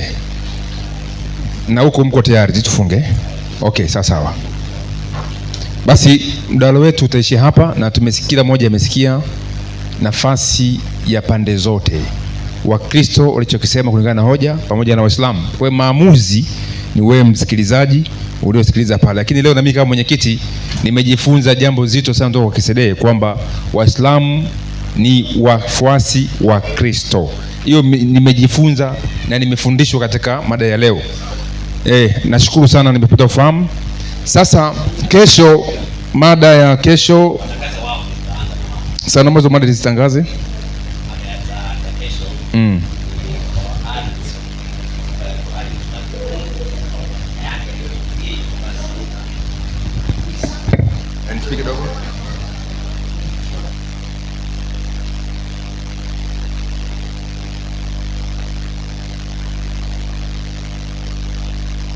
Niweke sawa. Nitakupa nafasi Ndio tunamaliza hivi. Ningeomba Kisedee ndo aje arekebishe. Unajua sawa, umenikumbusha. Umeniambia. Sasa nitampa Kisedee. Nitawapa nafasi wote na ndacha hapa. Sawa? Mimi natangaza tu mada tu. Kwa hiyo wao ndo wataongea mume yao. Haya. Mada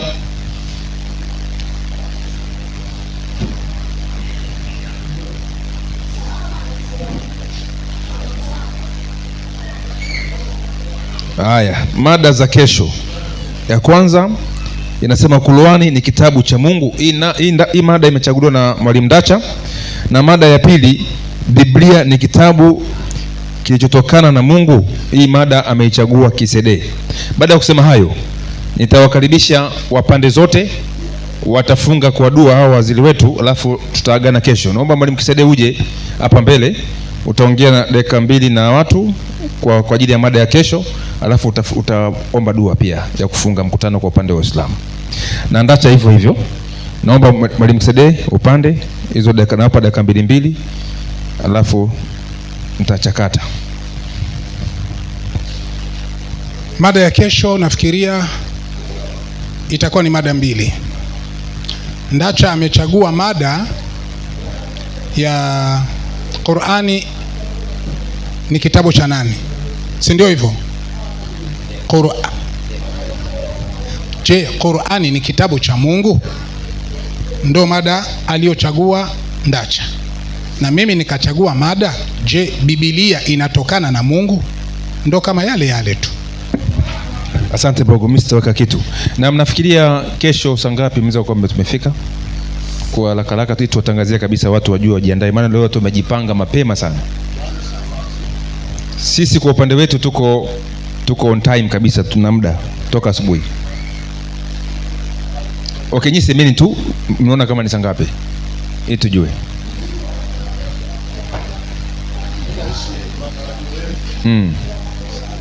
Saa 4 asubuhi.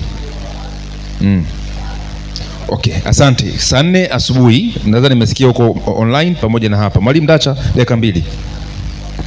Haya, asante. Nashukuru pia, na mimi nataka niweze kumpea ndugu yangu hapa Abeli Chiliwa aweze kuja kumalizia mkutano kwa ombi. Karibu ndugu yangu.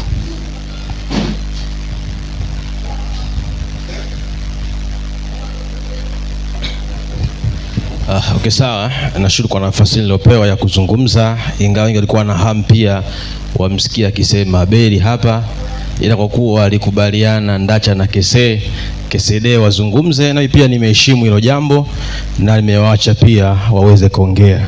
Tukaombe. Baba yetu, asante mfalme, asante kwa siku njema ya leo. Tumejifunza mengi kupitia walimu wawili hawa.